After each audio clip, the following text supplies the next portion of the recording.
pretty chilly. I sat there for the last presentation. So if you need to get up at any time to go warm yourself, like a frog or something on a log, that's fine. Um, I want to thank Frontier, the museum, for having me here.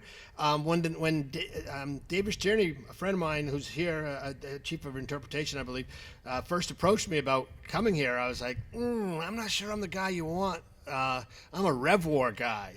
And this is, some people will say that the Point Pleasant was the opening of the Revolutionary War. I don't hold to that myself, although what I discovered once I started doing research, once I agreed to give the talk, is a lot of important people cut their teeth here involved with Dunmore's War. Of course, many of them were also in the French and Indian War.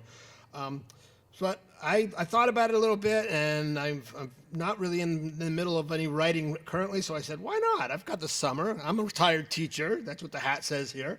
So I'll learn a little bit along the way. So I jumped into it, learned more about Point Pleasant. I've always been familiar with Point Pleasant. I'd visited there a couple of times, and I'm very excited to hear that they're doing their 250th. They have some neat things planned for that.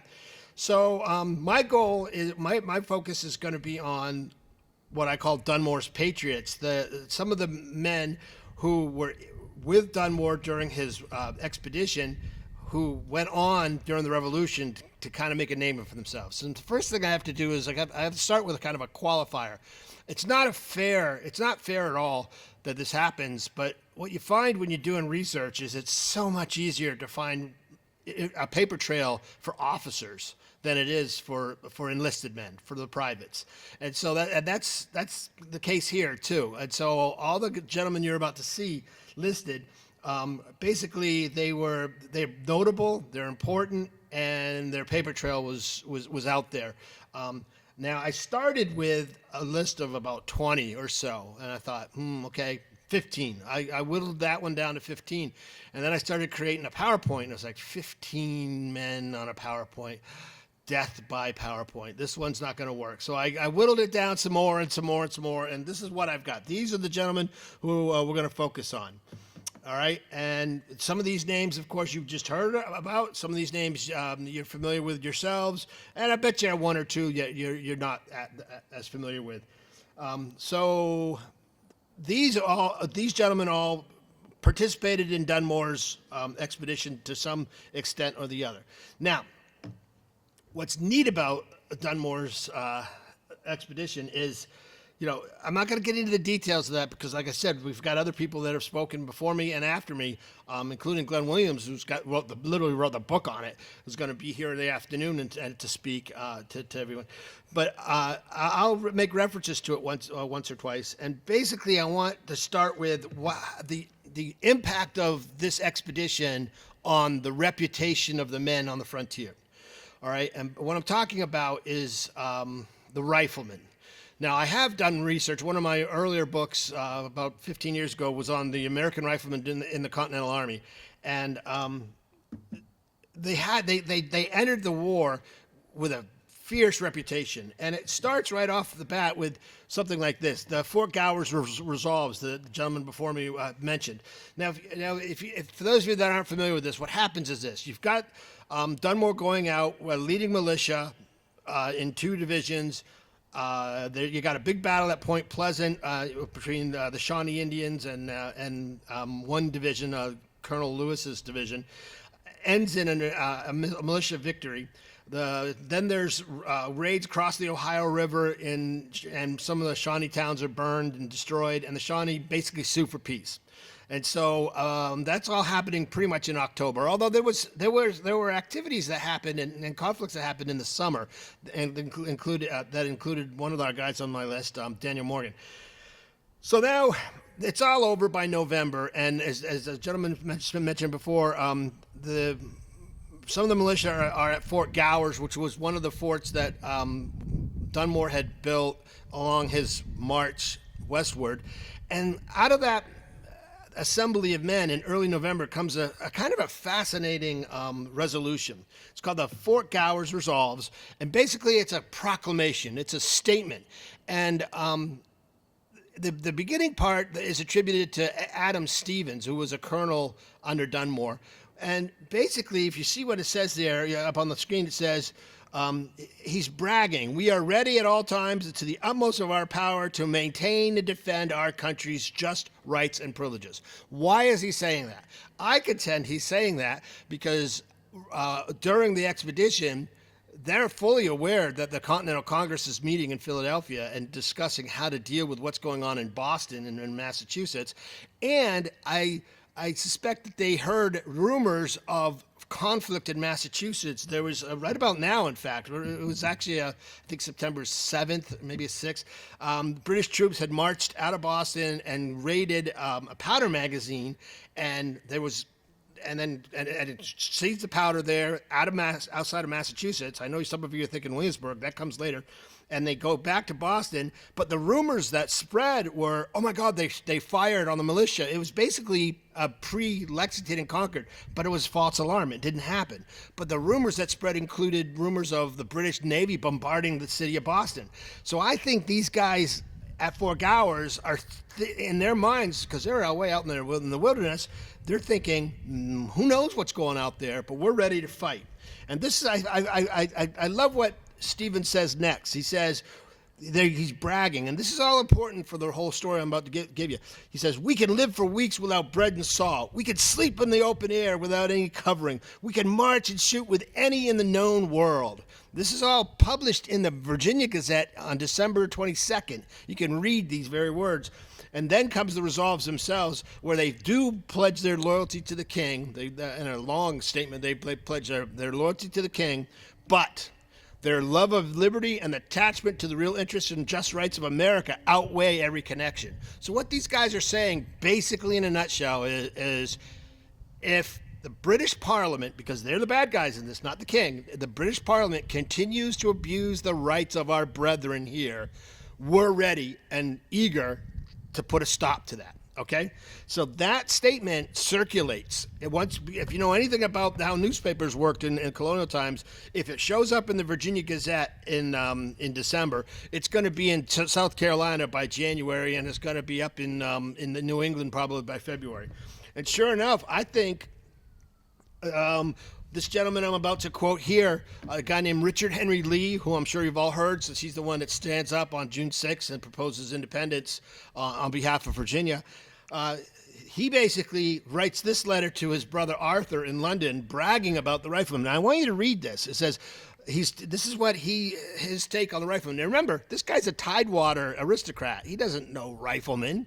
He's just reading from what he's heard or what he's read in the paper. This one county in Fidcastle can furnish 1,000 riflemen that for their number make the most formidable light infantry in the world. The 6 frontier counties can produce 6,000 of these men, who from their amazing hardihood, their method of living so long in the woods without carrying provisions with them, the exceeding quickness with which they can march to distant parts, and above all, their dexterity to which they have arrived in the use of the rifle gun, make them formidable indeed. There is not one of these men who wish a distance less than 200 yards or a larger object than an orange. Every shot is fatal. So those are his exact words about these riflemen. And so what's happening, guys, in the early months of 1775, even before the war has actually started, is we're starting to think that we've got a secret weapon. We have a secret weapon. All right? Now, Lexington and Concord breaks out in April 19th. And the word eventually reaches us before the month is over, and we're all in a tizzy, and the militia's formed up everywhere, and troops are marching and all that. But it's not until 2 months later that the first Virginians actually leave and join the effort. The war here in Virginia is not going to start for 6 months. It doesn't start until Hampton in late October. But what happens is in June, on June 14th, in fact, that's the birthday of the United States Army. It's also the day that Congress authorizes 10 rifle companies, 2 from Virginia, 2 from Maryland, and 6 from Pennsylvania. All right, and they want all these rifle companies to march north to Boston, because again, I'm sure it's that reputation that these guys have as for soldiers. Now they're going to join an army of 10 or 13,000 men or so that are New England troops. None of them have rifles, and of course they're going to join General Washington too. So that's what Boston looked like. That's what we're talking about here. I can't really point to anything, but the American Army under Washington, who arrives in early July, and then the Riflemen, the gentleman mentioned Beeline March, absolutely, Morgan, and I'll tell you about the guys in just a second. They all march in July, and they arrive some of them arrive in late July from Pennsylvania, others arrive in August, and they do make a difference. That is a John Trelawney painting of what I think is Michael Cressip's company of Riflemen from Maryland, painted. We have great eyewitness accounts of what they look like too, and that's where he got the ideas to paint them like that. So here's what's interesting. 3 out of the 4 rifle companies from Virginia and Maryland were commanded by officers that were in Dunmore's campaign. Michael Cressip, Hugh Stevenson, and Daniel Morgan. Okay? The one we're going to focus on is Daniel Morgan. All right, now, here we go. I have a bias. He's my favorite guy. I've written a biography on him. I've written a book on him, and he deserves a heck of a lot of time and attention because he did a lot. So I'm going to go through this relatively fast because I think the other ones, I'm guessing many of you are familiar with Morgan. If you're not, you need to. The guy's story is just epic.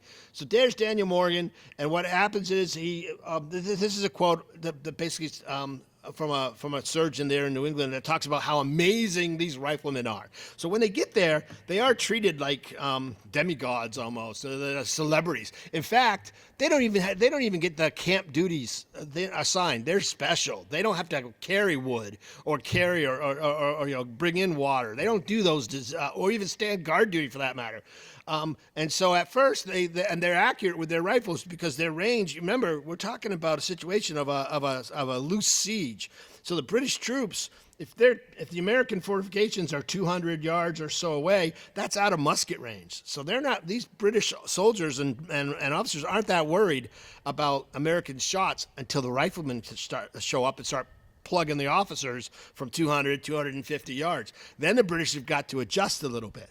But eventually, within a couple of weeks of them arriving in August of 75, they lose their appeal, at least to Washington. And in fact, by early September, he's putting down a mutiny among Pennsylvanians. I want that to be clear.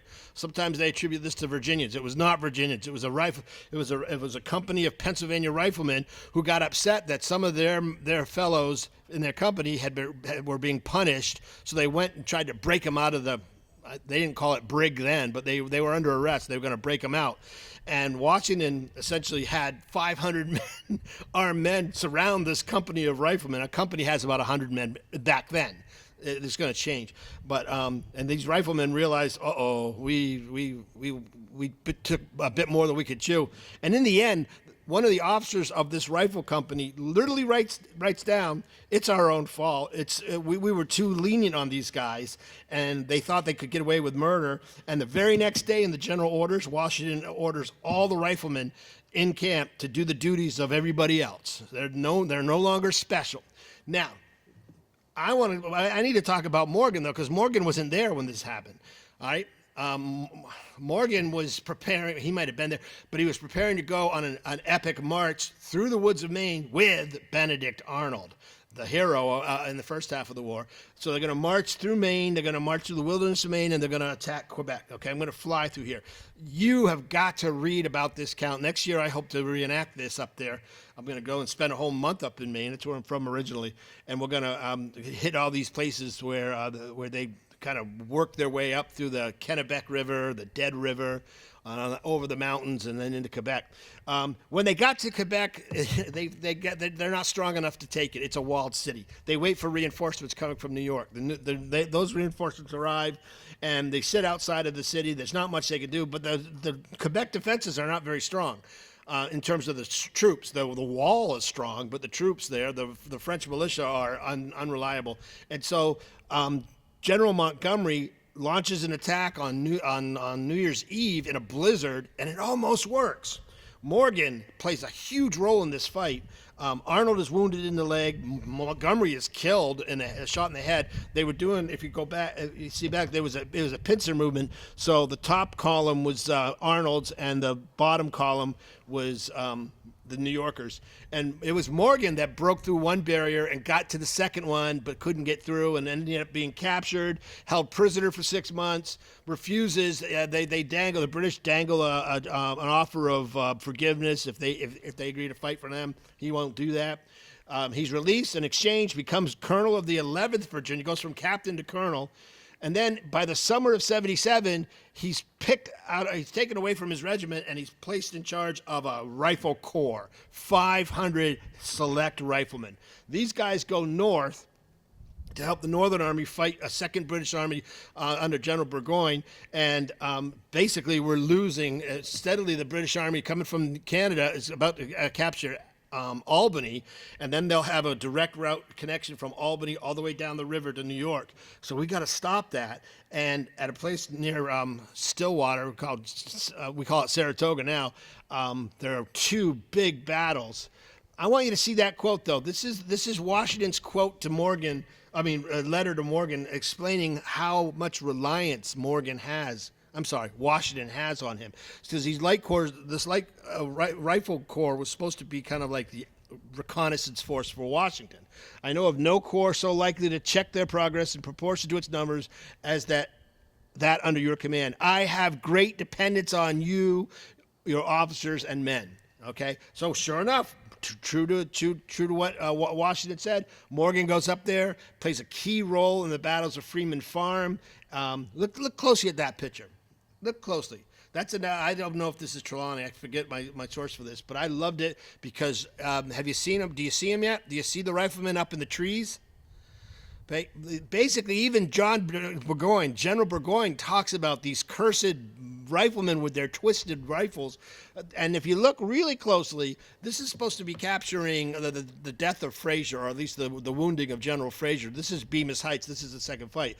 But basically, you could see a British officer being knocked backwards on his horse. And that was the second battle. Again, Morgan's riflemen played a huge role in the Battle of Saratoga.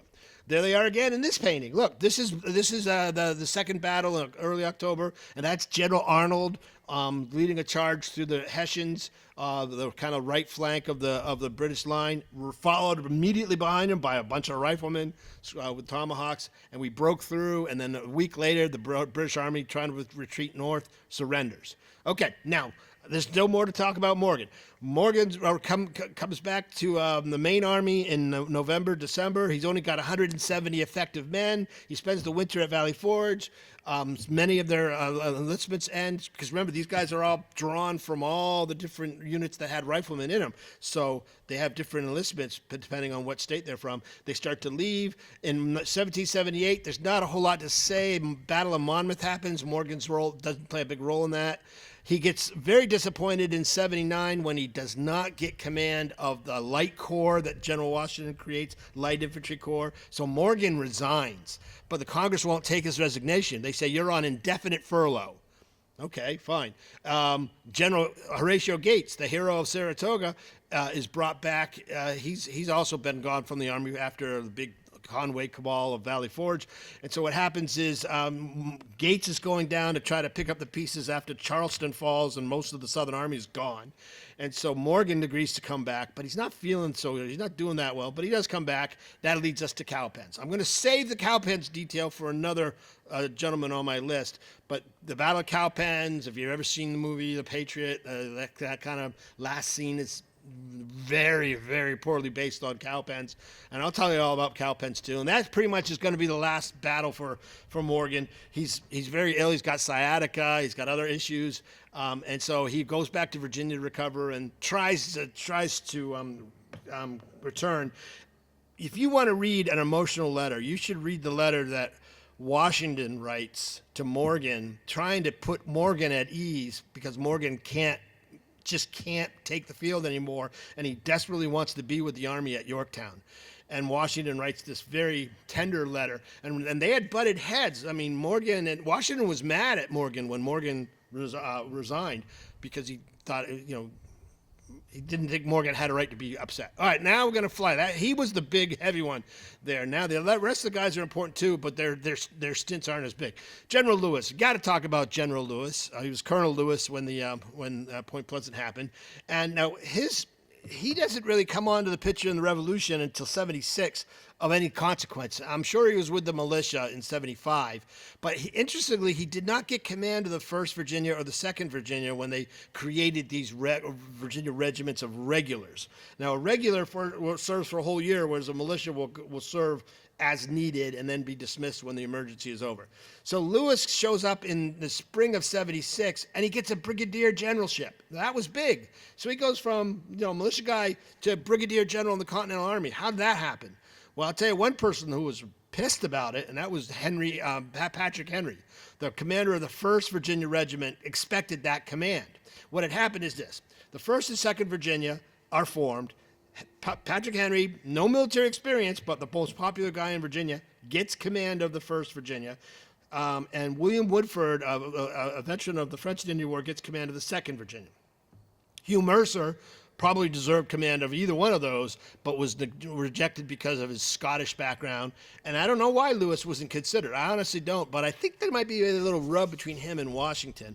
But Washington's really not in the picture. Anyway, what happens then is after Great Bridge, the Battle of Great Bridge in December 75, Virginia forms 7 more regiments of regulars. And they're going to serve for 2 years now.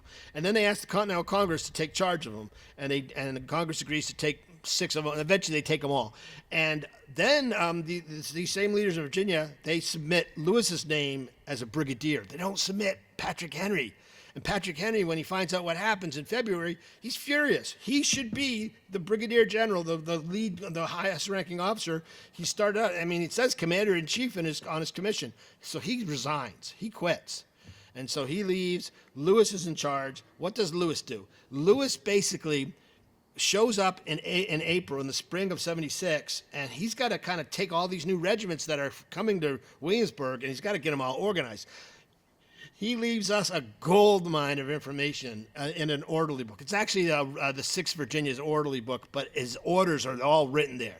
And it was published in 1860, and if you ever want, you can find it online. All these things are being scanned online now, and it's a great, great read about what's going on in Williamsburg. And what you see is Lewis is trying to form a real army, not just some loosely based thing, but a real legitimate army. And I'm sure he's using his experience at Point Pleasant and with Dunmore and his French and Indian experience for that to happen. So basically, the American encampment is in Williamsburg, and that's William and Mary. And basically, Williamsburg is on the top part of it, the town of Williamsburg, Duke of Gloucester Street. So the American camp was behind the Wren building there. Now it's Sunken Garden or something like that. But and then a lot of buildings. But that's where the Americans were camped. That's where Lewis would have been. He probably was staying in a building, but still. Now, what's going on in Virginia over there?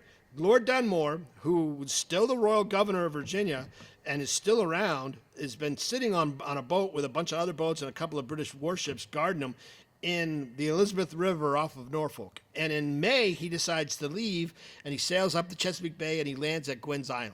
Now, Gwen's Island is off of Matthews County now. Back then, it wasn't Matthews; it was Gloucester.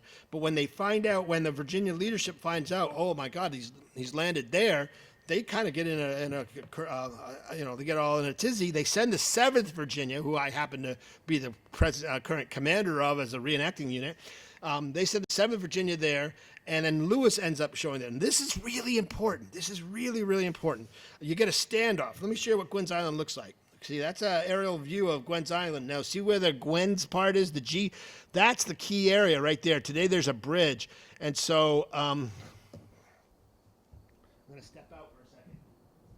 Right over here is where right over there is where I'm pointing to. That's the center. And you can go and see artillery fortifications right there.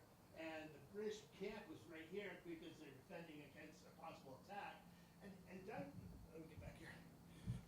Dunmore is planning or thinking, I'm going to use this as a base of operations. And the British are going to keep a footprint in Virginia. All right? And Lewis shows up, takes command. They bring some heavy cannon out. It takes a while to get there. They build fortifications on July 9th. He fires the first shot, and they blast the British and Dunmore right off the island. Now, when I say the British, he didn't have but 100 redcoats, but he had enslaved people who had been given their freedom to fight for him. He had hundreds of them. He had some Tories with him, and he had the British Navy. And that artillery barrage that General Lewis unleashed panicked Dunmore and his group, and they fled. And then after a month of dawdling around in the Chesapeake, he gives up. Why is that important? Because when Dunmore leaves, that basically frees up Virginia to send its troops north. And those troops are going to be much needed reinforcements after the disasters that happened in New York. All right. So to wrap up poor General Lewis, though, there's a new set of promotions that come out. By the way, I should say the regiments that go north include the 3rd, then the 1st, then the 4th, then the 5th, then the 6th Virginia regiments. They all go north. The 8th Virginia was sent down to South Carolina, or north in South Carolina, so they're already gone. The 9th Virginia is posted on the Eastern Shore, so that only leaves one unit, the 7th Virginia, still in Virginia. So you're a brigadier general with one regiment. So that's all right. He's fine. He's still in charge. But then in the following spring, he finds out that all these other Virginians were promoted, and he didn't get promoted. And so he basically decides to resign as a result of that. He leaves the army, and he leaves our story. All right, Adam Stephen. That's a painting of Adam Stephen. I couldn't find any portrait of Stephen that I really wanted. I was, sure about. So I picked this one again. This is at Fort Necessity. Adam Stephen is a difficult guy. I feel bad for him. Gotta move. So Stephen was he was obviously with Dunmore in the war, not at Point Pleasant in the battle, but when it was time to kind of expand Virginia's regiments from 2 to 9, he gets command of the 4th Virginia. Hugh Mercer gets the 3rd. Adam Stephen gets the 4th Virginia. And then he goes north in 76, and he's in New Jersey with the 4th, and he kind of takes command of the 4th, the 5th, and the 6th, and before you know it, by the end of the year, he's in charge of all 3, and they end up at Trenton, and he plays a big role in Trenton, although he may have almost blown the whole thing by sending troops across the river without authorization. He's also at the Battle of Princeton. At that battle, that's Trenton. That's the surrender at Trenton. I guess I don't have a Princeton one. And then later on, he's still with the Army, and he's elevated he goes from colonel to brigadier to major general. In fact, he's the highest one after Hugh Mercer dies. And so, Virginian, I should say. He's at Brandywine, and it's his, if you know anything about Brandywine, basically the Americans had to do a kind of a refuse the flank kind of thing on the fly, and it was the right wing. It was Stephen's division that took the brunt of the attack and all that. And at Germantown, it was Stephen's division that, I don't know if they messed up or the Pennsylvanians messed up and there was confusion, but we started firing on each other. But the point is, there were accusations that General Stevens was drunk during the Battle of Germantown. And he gets cashiered. He gets kicked out. I think the more I've read about Stevens and his letters, he exaggerated a lot. He was just, I think he annoyed the heck out of Washington. And by the time Germantown happened, Washington had enough. And basically that was it for Adam Stephen. He disappears from our story too, cashiered. Now, here's one. This is my second book, the guy. And this guy has a connection with Stanton and has a connection with Fincastle. His name is Thomas Posey. Now, that's not, look at that house. That's Mount Vernon. Why do I have Mount Vernon there? Well, that's because he was the neighbor of George Washington living in Fairfax County. In fact, John Posey, his father, and Washington were hunting buddies, and everything was great in the 1760s. Colonel Washington was a big deal even then, a war hero for the French and Indian War. So Thomas Posey is growing up in the shadow of a great man, but his father's a deadbeat. His father keeps getting into debt and makes bad financial decisions. And you read the letters between Washington and John Posey, his friend, and Washington's fed up with him. And I think Thomas Posey basically is embarrassed. And at age 19, he moves out west. He moves out here. He moves to Fincastle, marries, I want to say, Matthew Sampson's daughter, and he's running a saddlery shop there in Fincastle. So when the Dunmore's expedition begins, Posey actually doesn't fight. He serves as the commissary general for Andrew Lewis. All right, so he doesn't see any of the fighting, although he's probably at the battle. He could have been sent away trying to get all the supplies in. He's also, though, once the Revolutionary War starts, he joins and he commands a company of riflemen from Fincastle, joins the 7th Virginia. That's why I put Gwynn's Island again. He leaves us with a little bit of a diary, and that he has a diary count of what it was like to go to Gwynn's Island. He crosses over on a canoe the day after the British leave and finds all these bodies and body parts and all this left behind, people who are sick, because a lot of Dunmore's enslaved people were dying of smallpox and such. He's at Saratoga, so he's part of Morgan's unit there, the Rifle Corps. So he got drafted into that or selected into that. So he's at Saratoga. He's at Monmouth, but nothing comes of Monmouth. Now here's where his course departs from Morgan. After Monmouth, the Rifle Corps is shrunk down to about 100. Morgan is put in charge of, it goes back to his regiment, the 11th Virginia, and there's only 100 men left, so Posey gets command. He's elevated to a major. He becomes, he's sent out to New York, and he fights in the New York frontier in 1778, places like Cherry Valley and places like that. In 1779, he is picked to be he's now a major, and he commands light infantry in the Army under General Wayne. Wayne's in charge of the Light Infantry Corps. A lot of rifle officers end up being light infantrymen, and it's Posey who is the third guy over the wall or so, or the fortifications at Stony Point. Okay, Stony Point was a surprise attack that was a huge victory for us right on the Hudson River. Now, an interesting story comes out of this because General Wayne led that attack, and he was grazed by a musket ball or something and a little bit dazed. And yeah, nevertheless, he submitted his report. He didn't mention Posey's name, and he didn't mention a couple of other officers. And that was a big affront. I mean, they're all about honor. And so Posey complained, and the other officers complained. And Wayne then basically went back and said, okay, you're right. And he wrote a second letter. And the guy was probably concussed, so you got to give him a little break. And he writes a second letter, so publicly, so everybody can read it. And Posey gets his reference, but Posey's still upset. And he literally, and this is crazy, he goes to his friend John Marshall, the future Supreme Court Justice, and says, what do you think? Has he given me satisfaction? And meanwhile, Wayne's had enough of whiny Posey, and he's like, look, if I haven't given you satisfaction enough, we could settle this another way.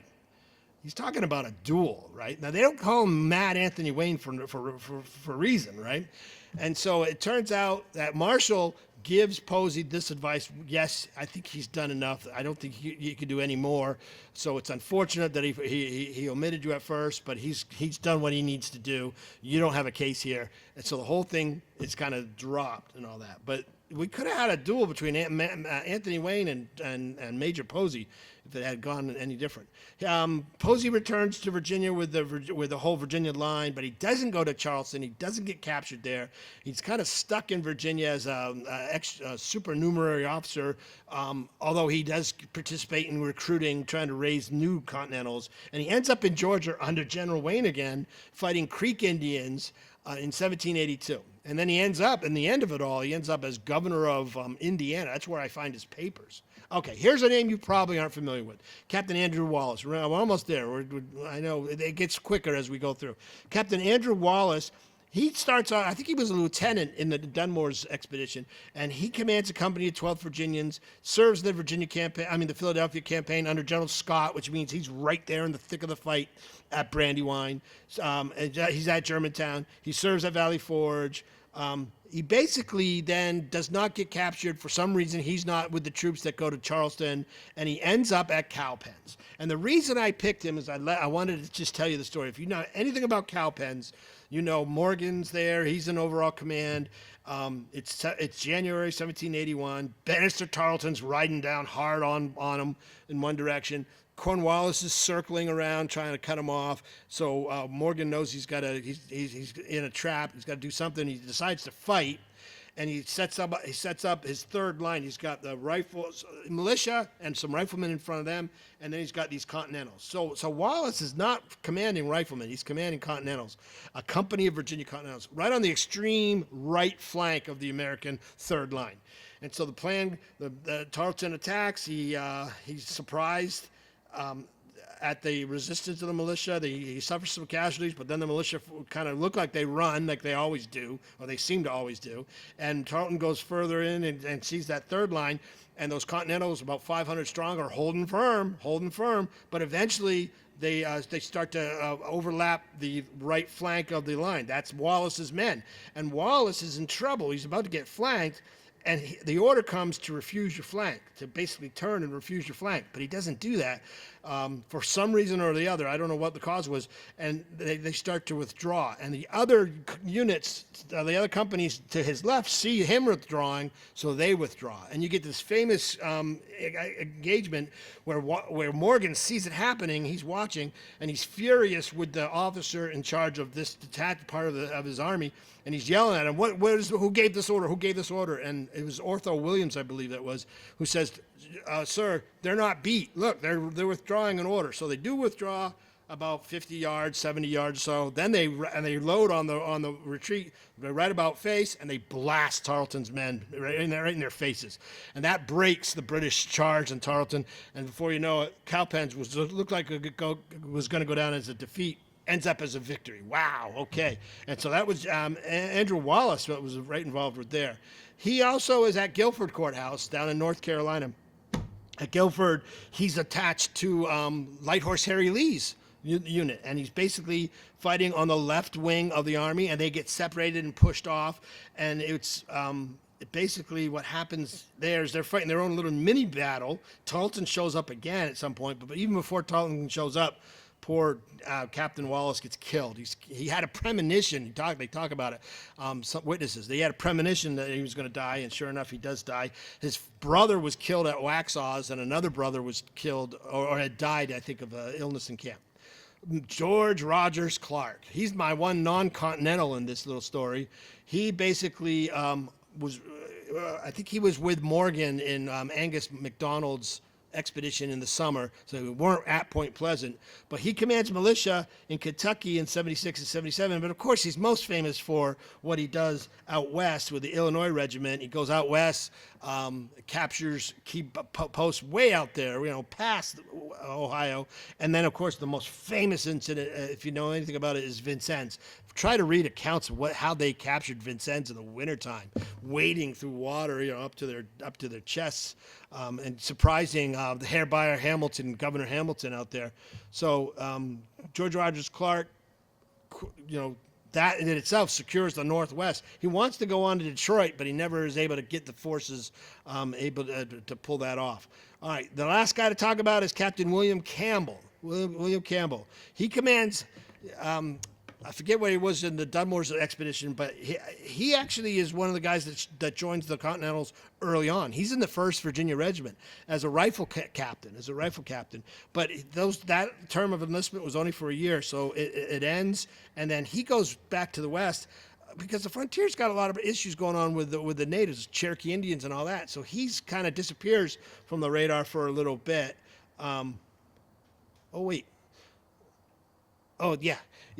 His big claim to fame comes in October 1780 at Kings Mountain. So if you know anything about Kings Mountain, it's a very important battle. The British, Cornwallis the British capture South Carolina. They defeat a second American army at Camden, and now they're going to go. Cornwallis says, "Hey, I've still got good campaign weather. I'm going to go to North Carolina," and he starts marching north. And he has his left flank is protected by a guy named Patrick Ferguson. He's got about 1,000 provincials, many of them very good soldiers. They're all Americans, but they're very good soldiers. Many of them wearing red coats, and he stirs a hornet's nest, and the over the mountain boys come after him, and Campbell has some Virginians with him, and for some reason, when all these officers, these very notable men get together, they pick Campbell to be in charge. Don't know why, but they do. And the Battle of Kings Mountain is a fascinating fight. It's one of those few fights where you've got the British have got great position on a hill. If you've never been to Kings Mountain, you've got to go. It's a great site. And they've got a great position, and Ferguson's just going to hold out there until Cornwallis can relieve them and all that. But these militia are mad. They're pissed. They're furious, and they get repulsed time after time, and yet they just keep going until Ferguson himself is shot off his horse, and essentially the will to fight dies down. So it's quite an interesting battle in that regard. And Campbell is, technically in charge of all of them in command. Although these guys were fighting almost as individuals, and they had a lot of vengeance in mind, because at least 27 prisoners were hanged after the battle for things that they had done previously. This was a grudge match. Okay. Campbell's also at Guilford Courthouse. He's in the same position as Wallace, but he's commanding riflemen that are attached to Light Horse Harry Lee. And he is furious at the end of that battle, because what happened in that battle is the right wing is really mauling the British that are there. But Light Horse Harry Lee, his orders were to rejoin the third line. So as soon as there was a pause, he left. But when he left, at the same time, Bannister Tarleton shows up to reinforce the British on that wing. And now the American horsemen are gone, and it leaves the British horsemen free to just create havoc. And it was Campbell's riflemen that were stuck holding the bag, and so Campbell always faulted Lee for that. I don't know who's to blame on that. Campbell's eventually going to come home to Virginia, and he's actually going to join Lafayette in the field in the summer of '81. But he dies. He gets sick, and he dies in August in Hanover County. His riflemen remain, but he dies. All right. So look at all these engagements that I just covered. The whole point of all this was just to go, these guys that were at Point Pleasant or with Dunmore, look at the places that they were at during the Revolutionary War. And the numbers next to them represent just out of 7. There were 2 guys out of my 7 that were at Saratoga. There are 3 at Valley Forge, and so forth and so forth. So we've got a lot of engagements. And my last thing I want to talk about is the honorable mention guys. All right? These are some names that should be familiar to you. James Wood from Winchester, William Russell. Notice the 13th, the 7th, the 8th Virginia. I wanted to mention a shout out to Joseph Crockett. I see. There you are. I had to put him on the list. I believe they here at the Frontier Museum, they've got his battalion, his Western Battalion. So these are just some of the men. And there were many others I could have picked on, but I went with those 7 because I wanted coverage, and it would have been redundant. Okay, so that's it. That's my spiel. The bottom line is this: what happened? I think what happened in Dunmore's expedition, which really starts in the summer and goes all the way to the fall. It was great practice for a lot of these men to be. They weren't just a mob of Yahoo cowboy riflemen. They were treated like soldiers. And for the most part they behaved like soldiers. And I think that made them better soldiers when the revolution happened. So there you go. That's my spiel. Now I'll be open to any questions.